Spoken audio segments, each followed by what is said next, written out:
उठो ना, देखो दैया को भूत लगी है।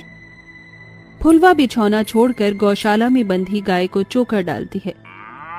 देखो तो पूरी गौशाला में कितना गोबर फैलाया है लाली तूने। तू ना हमारा काम मत बढ़ाया कर, एक जगह रहकर कायदे में गोबर किया कर। अभी घर आंगन लीपना है, बर्तन मांजना है, कितना काम है। तभी गाय को पूंछ हिलाती देखकर सास गोमती कहती है अरे क्यों डांट रही है इसे, मेरी गांव की गोरी बहू। देखिए ना सासू जी, इसने गोबर का ढेर लगा दिया है, अब लगे हाथ उपले बांधने पड़ेंगे। नारायण का गरीब परिवार आलोकनाथ के बड़े बंगले से सटे पुराने कच्चे घर में बड़ी ही गरीबी में गुजर बसर करते हैं। परिवार में सास ससुर बहू बेटे चीनी है। घर का खर्चा उमेश पर है, जो कि आलोकनाथ के बंगले में ड्राइवर है। फुलवा आंगन में बैठी उपले बनाती है, वहीं गाड़ी में बैठी मान्या घमंड दिखाकर कहती है, उमंग, ये तुमने किसी ड्राइवर पर रखा हुआ है, एकदम बैलगाड़ी की तरह स्लो कार चला रहा है ये। वो भाभी जी, आगे रास्ते पर बहुत कोहरा छाया हुआ है, इसलिए मैंने स्पीड कम की है। ये भाभी जी किसे कहा तुमने? कॉल मी मैडम, समझे? मेम साहब कहो मुझे। दो कौड़ी के ड्राइवर, अपनी औकात में रहो। इतने में बंगला आ जाता है और मान्या उतरती है तो उसकी नजर झोपड़ी में फुलवा को गोबर से उपले बनाते देखती है। इट्स सो याक, इतनी सुंदर बंगले के बाहर इन जैसी जाहिल गवारों की झोपड़ी किसने बना दी? And that's the bottom lady, कैसे अपने हाथों में गोबर उठा रही है। ईयो, मुझे तो उल्टी आ रही है। मान्या अंदर चली जाती है और उमंग कहता है, उमेश, तुम मान्या की बातों का बुरा मत मानना। अच्छा सुनो, आज शाम को बंगले में हमारी शादी की रिसेप्शन पार्टी रखी है, तो सभी को लेकर आना। ठीक है छोटे बाबू।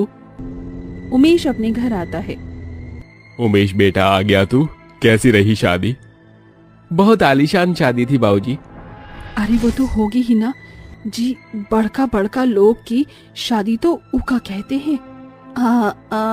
ब्लैंकेटवा में जो होती है उसे ब्लैंकेट हुआ नहीं, बैंक्वेट कहते हैं फुलवा। हाँ, सही पकड़े हैं। माँ साहब ने हमको रिसेप्शन में बुलाया है, बिना तोहफे के खाली हाथ जाना अच्छा भी नहीं लगेगा। फुलवा, तुम्हें तो केक बनाना आता है, तुम बढ़िया सा केक बना दो, हम तोहफे में उन्हें केक देंगे। ठीक है जी, आप थोड़ा मैदा अंडा ले आइए, बाकी लाली ने दूध दिया है, मलाई हम उससे बना लेंगे।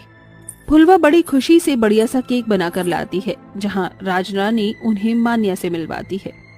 बहू, इनसे मिलो, ये है गोमती बहन, नारायण भाई साहब और ये इनकी फुलवा बहू। शादी बहुत बहुत मुबारक हो मालकिन, ये हमने अपने हाथों से केक बनाया है आपके लिए। मैंने तुम्हें कहीं देखा है, लेट मी रिमेम्बर। हाँ, याद आया, सुबह तुम इन्हीं गंदे हाथों से गाय का गोबर उठा रही थी। तुमने सोचा भी कैसे कि मैं तुम जैसी जाहिल गवार के हाथ का केक खाऊंगी? ये केक हम जैसे हाई क्लास लोगों के खाने लायक नहीं। ये कहते हुए मान्या केक गिरा देती है और फुलवा को गवार कहकर उसकी बड़ी बेइज्जती करती। फुलवा रोते हुए वहाँ से चली जाती है। बहू, ये तुमने अच्छा नहीं किया, वो कितने प्यार से केक बनाकर लाई थी। हाँ मान्या बहू, तुम्हारा बर्ताव बहुत गलत था। मामी जी, पापा जी, इन जैसी जाहिल गवार को ज्यादा मुंह लगाना ना मेरी आदत में नहीं है, मुझे पसंद भी नहीं। हाँ। मान्या घमंड दिखाकर चली जाती है। माँ मत लो ना, चुप हो जाओ ना। चुप हो जा फुलवा बहू, देख चीनी भी रो रही है, अभी तक मालकिन की बहू की बातों को दिल से लगाए हुए है। सासू जी, आखिर ये शहर वाले खुद को समझते क्या हैं? अरे कौन हक दिया इन्हें किसी गांव वाले को गवार बोलने का? हम तो बड़ी खुशी से मैडम जी के लिए केक बनाए थे और उन्होंने वही केक हमारे मुंह पर दे मारा। जाने दे बहू, जिसकी जैसी सोच, मगर हमें तो पता है हमारी फुलवा बहू कितना बढ़िया केक बनाती है। अब अपने हाथों का केक बनाकर हमें खिला दे। फुलवा आंसू पहुंचकर केक बनाकर अपने ससुराल वालों को खिलाती है। अरे वाह माँ, ये वाला केक तो बहुत टेस्टी है। हाँ बहू, और ये तो चॉकलेट केक से एकदम अलग है। माँ जी, ये फज केक है, बड़का बड़का लोग यही वाला केक खाते हैं। फिर तो आप नए साल पर भी यही वाला केक बनाना माँ। पता भी नहीं चला कैसे ये बरस भी बीत गया और नया साल आने वाला है। ऐसे ही दिन बीतते हैं और गुजरते दिन के साथ मॉल से लेकर बाजार, दुकानें नए साल के लिए सज जाते हैं। मामी जी, मुझे नए साल की शॉपिंग के लिए जाना है। मुझे 50,000 रुपए चाहिए। इतने पैसों का क्या करेगी बहू तू? ओफो मामी जी, इतनी क्वेश्चन करना जरूरी है क्या? बहू, अभी उमंग और तुम्हारे ससुर जी के बिजनेस में थोड़ी ढील है, हाथ भी तंग है। हर साल मैं और तुम्हारे ससुर जी गरीबों में नए साल पर कंबल दान करते हैं, बस उसी के लिए पैसे रखे हैं। इस बात से मान्या चिढ़ जाती है। मामी जी, अरे इतने बड़े घर की बहू होकर भी मुझे 50,000 रुपए के लिए आपके आगे हाथ फैलाना पड़ रहा है, जबकि ससुराल में ये मेरा पहला नया साल है। मगर आपको मेरी खुशियों की नहीं पड़ी, बल्कि 2 कौड़ी के गरीब भिखारियों में कंबल दान करने की पड़ी है। बात बिगड़ती देखकर राजरानी रखे हुए पैसे मान्या को दे देती है। उन पैसों को मान्या नए साल की शॉपिंग पर फिजूल के पैसे खर्च करती है। वहीं दूसरी तरफ, माँ 2 दिन बाद नया साल है, तो मेरे लिए केक बनाओगी ना? हम भी नया साल मनाएंगे ना? अपनी 4 साल की बेटी चीनी की आंखों में आने वाले नए साल की खुशी और केक खाने की ख्वाहिश पर फुलवा की आंखें भर आती हैं। जी, मालिक ने पैसे दिए क्या? नहीं फुलवा, मालिक बहुत चिंता में है। उनकी बहू बड़ी खर्चीली है। तो क्या इस साल हम गरीबों के घर में नया साल नहीं मनेगा? और चीनी की खुशियों का क्या? हम बड़े तो उस दिन रूखी सूखी रोटी भी खा लेंगे, मगर मेरी बिटिया केक जरूर खाएगी। आप मुझे थोड़े पैसे दे दीजिए, मैं उसी में कर लूंगी। ये लो फुलवा, मेरे पास इतने ही हैं। जहाँ एक तरफ गांव की गरीब बहू फुलवा थोड़े में भी सामान खरीद लाती है, वहीं अमीर बहू मान्या महंगा केक ऑर्डर देती है। सुनो भैया, मैंने केक ऑर्डर किया है। कल मेरे घर में न्यू ईयर पार्टी है, आप एड्रेस लिख लो। मैम, जैसा केक आपने ऑर्डर किया है वो बहुत ही महंगा है, इसलिए 10,000 एडवांस पे कर दीजिए। मान्या पैसे देकर घर आ जाती है। अगले दिन नया साल होता है। उस दिन फुलवा तड़के सवेरे कड़कड़ाती ठंड में भी उठकर घर आंगन लीपकर नहा धोकर पूजा पाठ करती है और अपनी सास ससुर के पैर छूती है। माँ जी, बाबूजी, नया साल मुबारक हो। जुग जुग जीती रहो, नया साल तुम्हें भी बहुत मुबारक हो। वहीं दूसरी तरफ मान्या रजाई में पड़ी होती है, जहां फुलवा खुद मिट्टी के चूल्हे पर धुआं सहकर भी अपने परिवार के लिए अपने हाथों से केक बनाती। वहीं शाम से पहले मान्या के घर केक आ जाता है। ये है हम अमीरों के खाने लायक, और एक केक उस चाहिल कबार ने बनाया था। अभी तो पार्टी स्टार्ट होने में टाइम है, मैं रेडी हो जाती हूँ। मान्या तैयार होने चली जाती है, पर जैसे ही बाहर आती है तभी अपनी ऊंची सैंडल के चलते वो केक पर ही गिर जाती है। ओह नो, मेरा केक! अब मैं क्या करूं? सारे गेस्ट आने वाले हैं और केक की दुकान भी यहाँ से 1.5 घंटा दूर है। आज तो मेरी इज्जत का फालूदा बन जाएगा। ये सोचकर मान्या रोने लगती है। तभी राजरानी कहती है, बहू, एक है जो तेरी इज्जत बचा सकती है, फुलवा। वो बहुत बढ़िया केक बनाती है। मगर मामी जी, मैं किस मुंह से जाऊं वहाँ? मान्या बहू, फुलवा गांव की है और गांव देहात के लोग बड़े दिलदार होते हैं। वो तुझे निराश नहीं भेजेगी, ये मेरा भरोसा है। मान्या फुलवा की झोपड़ी में जाती है। मेम साहब, आप यहाँ? फुलवा, आज मैंने अपने घर में नए साल की पार्टी रखी है। मैंने जो केक ऑर्डर करके मंगवाया था वो गिर गया। अब मेरी इज्जत तुम्हारे हाथों में है। मुझे अपना बनाया हुआ ये केक दे दो, मैं तुम्हें इसके पैसे दे दूंगी।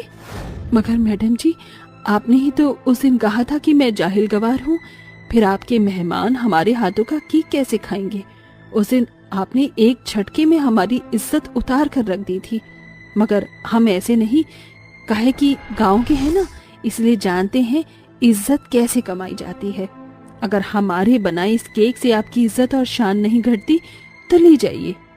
मान्या केक लेकर जाने लगती है। माँ, तुमने पूरी आंटी को केक क्यों दिया? अब हम क्या खाएंगे? तभी मान्या दरवाजे पर ही रुककर उन सबको कहती है, मुझे बहुत अच्छा लगेगा अगर आप सब भी नए साल के जश्न में मेरे घर आए। इस बात से फुलवा और उसके ससुराल वालों को बड़ी खुशी होती है, जिसके बाद बड़े ही आलीशान तरीके से उस बड़े से बंगले में गवार बहू का बनाया हुआ केक खाकर सभी बड़ी खुशी से नया साल मनाते हैं।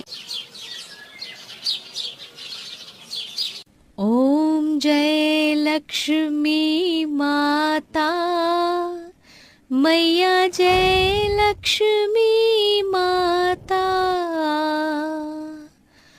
तुमको निस दिन सेवक हरि विष्णु विधाता, ओम जय लक्ष्मी माता। यहाँ शिवांगी पूजा कर रही होती है तो वहाँ तेजस्विनी रसोई से उठकर आती है और अपनी बहू को पूजा पाठ करते हुए देखती है। क्या बात है बहू, सुबह सुबह भगवान की पूजा कर रही हो तुम। तुम तो पूरी ही सर्वगुण संपन्न बहू हो। हाँ माँ जी, वो क्या है ना, हमारी माँ ने सिखाया है कि सुबह उठते ही पूजा पाठ करना घर की लक्ष्मी के लिए बहुत अच्छा होता है और घर में बरकत आए, यही तो मैं चाहती हूँ। बहुत खूब बहू, बस ऐसे ही चलता रहना चाहिए। लेकिन हमारी विलायतन बहू कहाँ है जो छोटे छोटे कपड़े पहनकर इस घर में पधारी है? तभी बहुत तेज म्यूजिक की आवाज आती है। बाप रे बाप, देखो तो सही कितनी तेज म्यूजिक सिस्टम चला रखा है, पूरे घर को हिला दिया है। अरे जाओ शिवांगी बहू, देख कहीं सारे बर्तन नीचे गिरकर टूट ना जाए, पूरे घर में भूचाल जैसा आ गया है। तेजस्विनी ऐसे बोल ही रही होती है कि उधर उसकी क्रिश्चियन बहू बिस्तर से उठकर गाने पर डांस करने लगती है। मैं हीरोइन हूँ, मैं हीरोइन हूँ।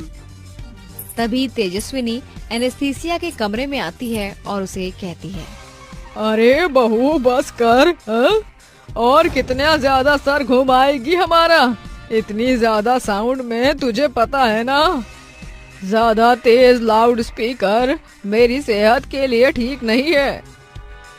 जी आपकी सेहत के लिए तो कुछ भी ठीक नहीं है। ये गाने तो मैंने इसीलिए बजाए हैं क्योंकि आज क्रिसमस है, आज मेरा दिन है, आज सांता क्लॉज के आने की तैयारी करनी है। हाँ बहू, मुझे भी पता है कि तू हमेशा क्रिसमस डे बनाती है, लेकिन थोड़ा सा अपने पहनावे में सुधार ला। ये तूने क्या पहना है? अरे गांव की औरतें देखेंगी कि हमारी बहू इतने छोटे कपड़े पहनती है तो क्या ही सोचेंगी। ओहो माँ जी, आप तो अभी भी ओल्ड जमाने में जी रही हो। अरे जमाने के साथ चलो। और फिर मैंने बचपन से ऐसे कपड़े पहने हैं, मुझे इन्हीं कपड़ों में कंफर्टेबल लगता है। समीर सो रहा है, देख रहा है अपनी पत्नी को, अपनी सास की एक नहीं सुनती है। आज मोहल्ले की औरतें जब घर पर आएंगी क्रिसमस पार्टी के लिए तो उन्हें कैसा लगेगा बहू के छोटे कपड़े देखकर। माँ आप चिंता क्यों कर रही हो? मैंने पहले ही एनेस्थीसिया की लॉन्ग ड्रेस मंगवाई है, पूरा गाउन है जिसमें वो पूरी ढक जाएगी, कोई उसे कुछ नहीं कहेगा और क्रिश्चियन लुक भी आ जाएगा। अरे हाँ, वो तो मैं देखती हूँ शाम को तेरी पत्नी क्या पहनती है और क्या नहीं।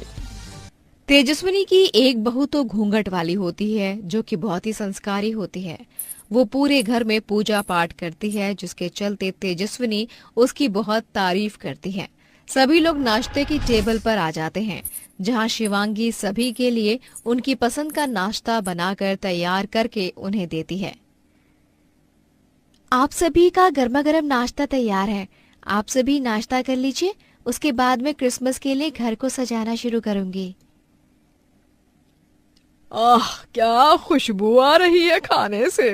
अरे बहू, हमारे तो भाग्य ही खुल गए जब से तू घर के अंदर आई है। रोजाना स्वादिष्ट खाना खाने को मिलता है और एक वो निकम्मी है जो कभी खाना बनाने में हाथ ही नहीं लगाती, ऊपर से फ्री पॉकेट का खाने के लिए आने में भी बहुत आनाकानी करती है। तभी वहां पर एनेस्थीसिया आ जाती है और अपनी ड्रेस दिखाते हुए कहती है, तुम्हें कैसी लग रही हूँ? मुझे पता है क्रिसमस के लिए मैं यहाँ बहुत प्यारी ड्रेस पहन कर आई हूँ, तो अच्छी ही लग रही होंगी ना। वैसे आज नाश्ते के लिए क्या बनाया है माँ जी? हे भगवान, जिस चीज का डर था वही हुआ। देखा, मैंने कहा था ना समीर, तेरी पत्नी किसी की नहीं सुनती है। इतने छोटे कपड़े पहन कर आई है। अरे मेहमान आएंगे तो अगर इसे इतने छोटे कपड़ों में देखेंगे तो क्या सोचेंगे। अरे शिवांगी बहू, तू ही इसे कुछ सिखा दे। एक तो तू इतनी संस्कारी, और ऊपर से ये है कि जो छोटे मोटे कपड़े पहनकर जब मर्जी कहीं भी आ जाती है। आपको दिक्कत क्या है मुझसे? हाँ, मुझे तो यही समझ में नहीं आता। अरे मैं कितने महीने से यहाँ ऐसे ही कपड़े तो पहन रही हूँ ना, लेकिन फिर भी देखो रोजाना आपकी आदत बन गई है मेरे कपड़ों को टोकने की। कम से कम आज क्रिसमस डे का दिन है, आज के दिन तो चुप हो जाती। एनेस्थीसिया, शांत हो जाओ। मुझे ये बताओ कि तुम्हारी जो ड्रेस मैं लेकर आया था, तुमने वो क्यों नहीं पहनी? वो बहुत बड़ी है, उसमें मुझे घुटन हो रही है। हे भगवान, बताओ तो, यहाँ चार चार स्वेटर पहने हैं, ठंड इतनी हो रही है, और इस लड़की को जवानी चढ़ी है। अब कौन ही समझाए। माँ जी, आप शांत हो जाइए ना, आपका बीपी लो हो जाएगा। बहू, तुझे मेरी कितनी चिंता है, तू तो बहुत अच्छी है। तेरी तारीफ करते करते तो पूरा दिन ही निकाल दूं मैं। और इस एनेस्थीसिया को देखो, मजाल है कि अपनी सास की कोई बात सुन ले। खैर, मैं तो जा रही हूँ अपनी सहेली के घर। अब तुम ही देखो अपना क्रिसमस। तेजस्विनी ऐसा कहकर अपनी सहेली के घर चली जाती है। इसके बाद शिवांगी और एनेस्थीसिया क्रिसमस पार्टी के लिए घर को सजाने लगती है। एनेस्थीसिया घर को मॉडर्न तरीके से सजाने की कोशिश करती है, तो वहीं शिवांगी पूरे घर को फूलों की माला और गुलाब की पत्तियों से सजाती है। ओह माय माय, तुम्हें कितनी बार कहा है, ये दिवाली नहीं है, क्रिसमस है, क्रिसमस। कम से कम आज के दिन तो ये फूलों की माला मत लगाओ। लेकिन एनेस्थीसिया, घर सजाने के बाद तो बहुत ज्यादा खूबसूरत लग रहा है ना, तो चलो पहले क्रिसमस ट्री सजा देते हैं। दोनों बहू मिलकर क्रिसमस ट्री सजाने की कोशिश करती हैं, लेकिन उसमें भी एनेस्थीसिया को प्रॉब्लम होती है, जिसके चलते वो शिवांगी से कहती है, ओह बस, बहुत हुआ। अब मुझे तुम्हारे साथ इस घर को नहीं सजाना है। आज तुम अपनी सजावट अपने तरीके से एक तरफ करो और मैं अपनी सजावट अपने तरीके से एक तरफ करूंगी। तुम जैसी गंवार औरत के साथ मैं क्रिसमस सेलिब्रेशन नहीं कर पाऊंगी। ये सुनकर घूंघट वाली बहू को बहुत बुरा लगता है। वहीं मॉडर्न एनेस्थीसिया अपने मॉडर्न तरीके से क्रिसमस डे को मनाने की कोशिश करती है, तो वहीं शिवांगी फूलों की माला से पूरे घर को सजाकर और फूलों की माला से ही क्रिसमस ट्री को भी अच्छे से सजाती है। पूजा की थाली से वो क्रिसमस ट्री की पूजा करती है और उसे जल चढ़ाती है। जैसे ही घर पर मेहमान आकर ये सब देखते हैं, वो सभी शिवांगी की तारीफ करने लगते हैं। अरे वाह बहू, तूने तो बहुत अच्छे से घर को सजाया है। कितना सुंदर लग रहा है। और तू तो क्रिसमस पर क्रिसमस ट्री की पूजा भी कर रही है। पेड़ को पूजना बहुत अच्छी बात है। अरे हमारी देसी घूंघट वाली बहू बहुत संस्कारिक है। उसे हर एक चीज तरीके से करनी आती है। जब तक हम भगवानों का आदर नहीं करेंगे तो कैसे उन्हें हमारी भक्ति दिखाई देगी, हैं? अरे घूंघट वाली बहू, साड़ी में बहुत प्यारी लग रही हो। भगवान तुम्हें हमेशा खुश रखे। तभी सभी मेहमान जब एनेस्थीसिया को देखते हैं तो वो उसके छोटे कपड़ों के ऊपर कमेंट करते हैं और उसे समझाते हैं। हम लोग तुमसे कितने बड़े हैं और हमारे सामने तुम इतने छोटे कपड़े पहनकर खड़ी हो। ऊपर से तुमने इस पूरे घर को मॉडर्न तरीके से सजाया है। लेकिन देखो, शिवांगी बहू कितनी समझदार और सभी चीजों का पालन करने वाली बहू है। तुम्हें उससे सीखना चाहिए कि हर एक चीज का आधार कैसे करना चाहिए। अरे रहने दो बहनों, क्यों समझा रही हो इस बेचारी को? इसे समझाकर कोई फायदा नहीं है। इसे तो हमारी बातें कड़वी लगती हैं। आखिर क्रिश्चियन परिवार से जो आई है, चलाएगी तो अपनी ही ना। तेजस्विनी के ऐसा कहने पर एनेस्थीसिया को अपनी गलती का एहसास होता है।